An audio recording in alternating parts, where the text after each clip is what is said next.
Illustration 31, page number 348, study material.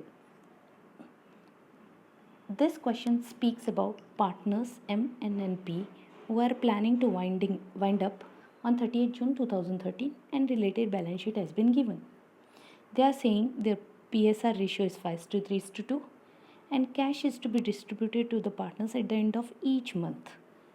A summary of liquidation transactions are as follows. So they have given July transactions, August transactions, September transactions, and they have asked you to prepare schedule of cash payments as on 30th September showing how the cash was distributed. Okay. Starting. First, we have, as the cash amount is available in bits and pieces, like in a piecemeal way. So we have to distribute the amount in a bits and pieces. So we have to prioritize which liability is to be settled first. No doubt outside liabilities are to be settled first. But in partners, who has to be settled first? Who has to be ranked first? How much it should be given? For that we will be applying here proportionate capital method or surplus capital method or highest relative capital method. All the three same method, different names. So we are applying here highest relative capital, or you can call it as proportional capital method. And first we will make a statement showing the calculation as per this method. So according to this, first we will prepare particulars and three partners column, and we'll write the balance of capital accounts. We'll pick it up from the balance sheet. So whatever the firm is due to pay to the partners or receive, we will net out that all amount and write the final figures there. So if you see, these are the capital amounts, and there is some loan to N and M and N. If you see, capitals are firm due to pay, and this is being on the asset side, this is firm has to receive from partners, correct? So can I say this two we can net off and find the final figure, what we have to pay, what the firm has to pay to the partners. So we'll write 67,000, 45,000, 31,500, and we will subtract 12,000 and 7,500 from M and N's balances. So if you see, balances of capital 67, 45, 31,500, and then they have netted this 12,000 and 7,500 loan, and they have found the actual capital balances due by firm to this customers, to those partners. Now we have got the actual capital. Remember the terms, actual capital. Now next step is we'll write the PSR 5:3:2. Now we have to find what should be the base capital for calculating the proportional capital. Base capital will be the least one among all the three. So how we'll find the least? First we'll divide the actual capital with profit sharing ratio. So 55,000 divided by 5, 37,500 divided by 3, and 31,500 divided by 2. So 55,000 divided by 5 will give you 11,000, 37,500 divided by 3 will give you 12,500, and 31,500 divided by 2 will give you 15,750. In this, the least is M, 11,000 fee. So this we will take as a base capital, and we will calculate the proportionate capital of all the partners. How? We will take the base capital, which is 11,000, and we will multiply profit sharing ratio of each partner to find the proportionate capital. So 11,000 into 5 for M, 11,000 into 3 for N, and 11,000 into 2 for P. So we want the proportionate capitals, 55,000, 33,000 and 22,000. Now we will find the excess of actual capital over proportionate capital. So we will subtract actual capital from the proportionate capital. So 55, 55, M is nil. 37,500 33 minus 33,000, 4,500. 31,500 minus 22,000, 9,500. Now we have two partners remaining with their balances due. Again we will repeat the same. We'll take the profit sharing ratio of that partners and we will divide again to find the base capital.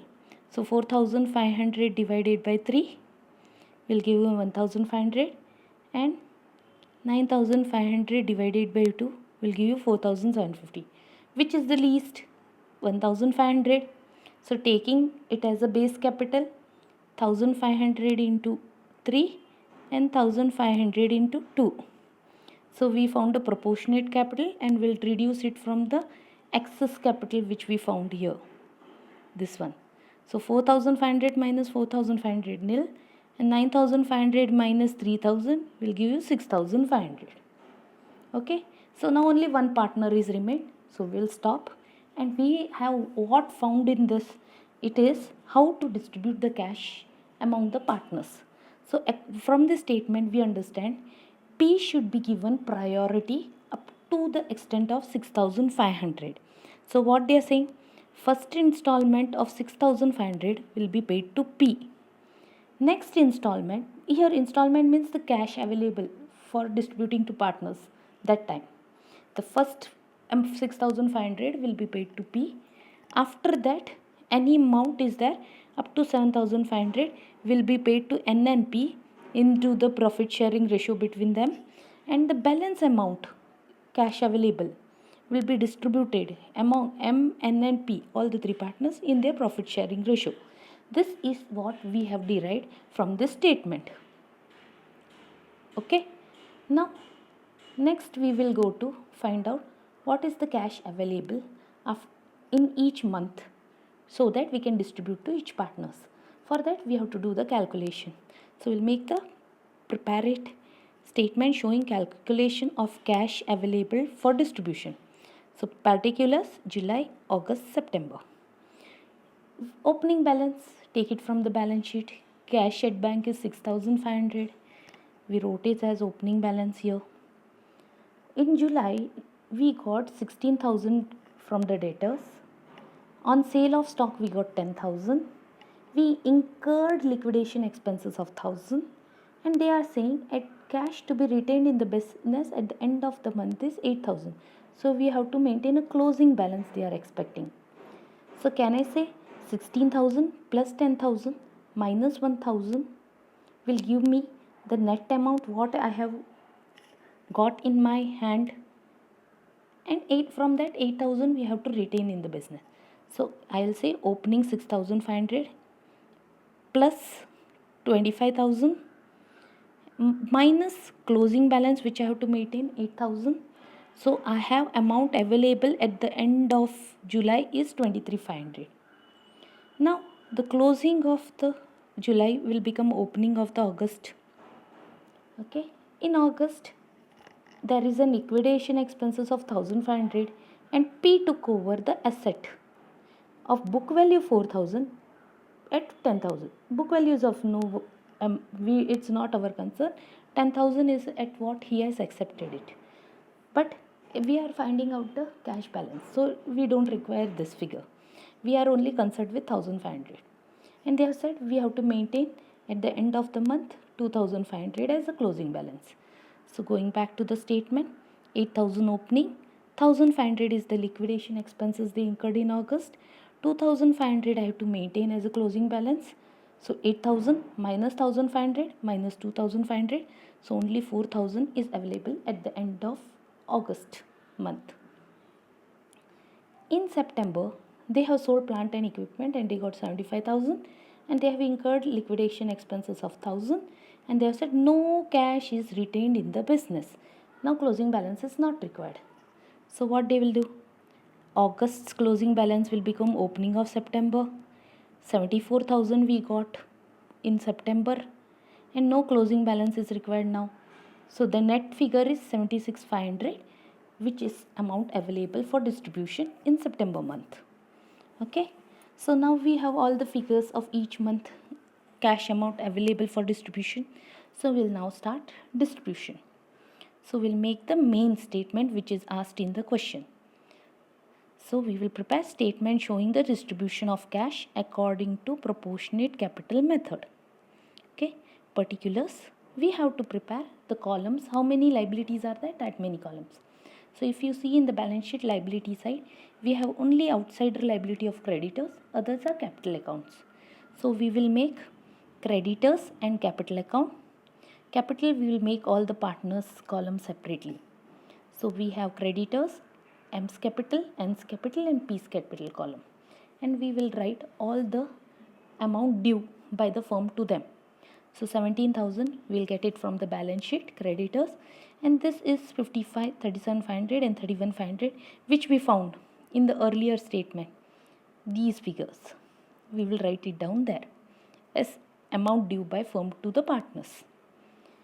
Now in July the cash available for distribution to everybody was 23,500.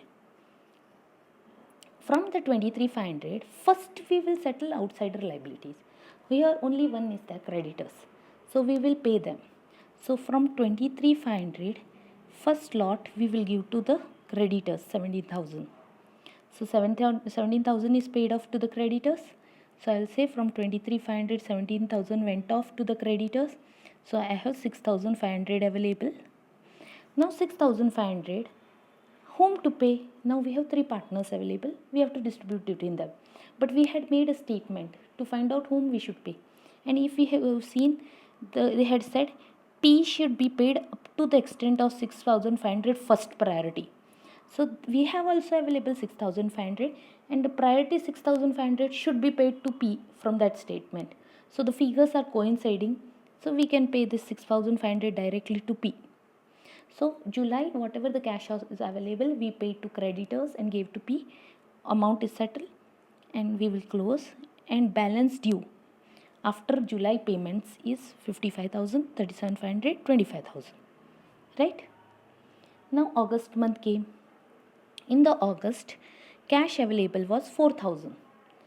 But in this August, P took over asset of 10,000 rupees. At 10,000 rupees. So I will write in P column that he took over an asset of 10,000 rupees. Now 4,000 cash is available. Whom to give? If we go to the statement which we had made to find out which partners to be paid, in that the second step was up to 7,500 we have to pay to P and N in the ratio of 3:2. But according to that, P should have received only 3,000 and he has received 10,000. So he has got more. So whatever cash is available, we have to pay to N. So N has to get 4,500 and we have cash available of 4,000.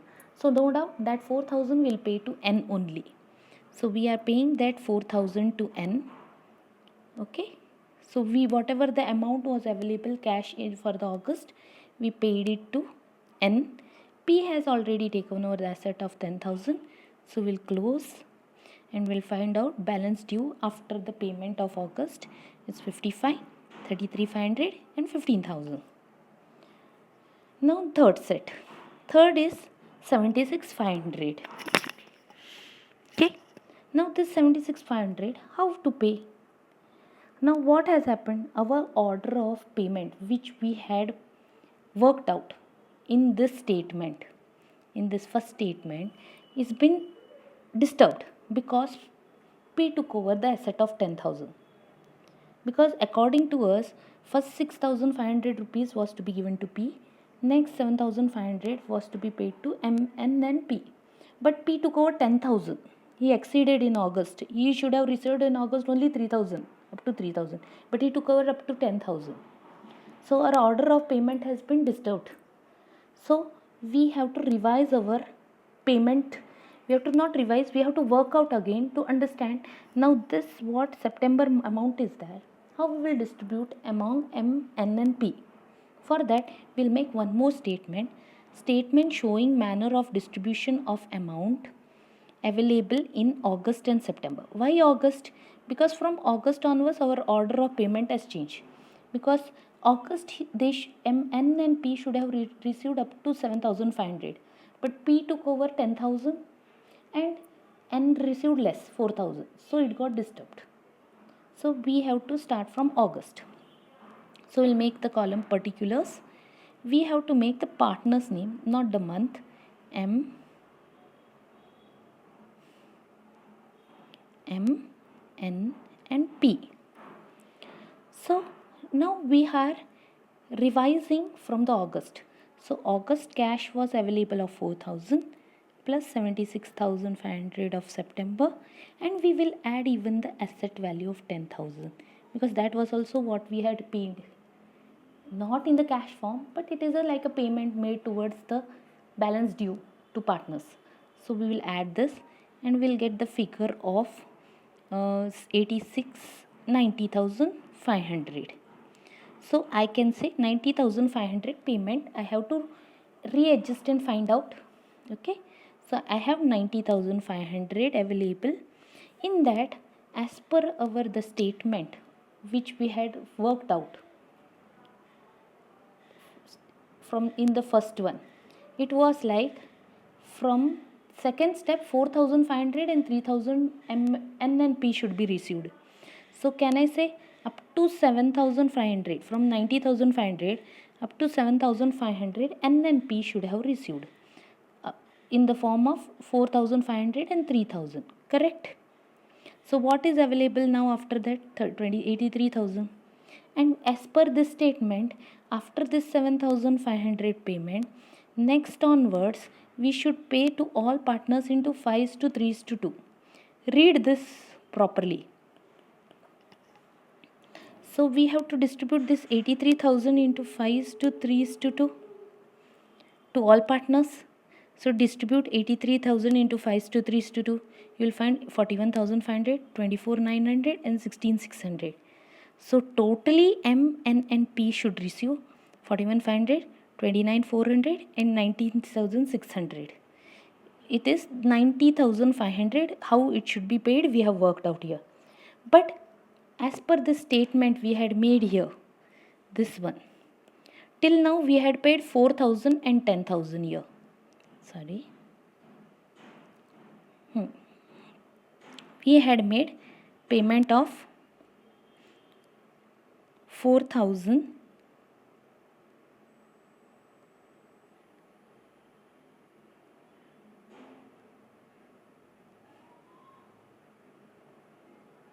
we had made the payment of 4,000 and 10,000 here, correct? Here. So I will say in that 90,500, 4,000 and 10,000 I paid already to N and P. So now how much I should pay is the balance, this one.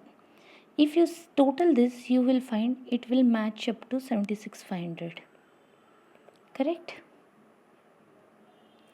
And this you will write it here, this 41,500, these figures you will write here, that we will pay 41,500, 25,400, 9,600, and what is the net figure is the loss on realization, means this is the amount which partners will not recover from the firm, okay, as the firm doesn't have that much cash or assets available to settle the partners, okay.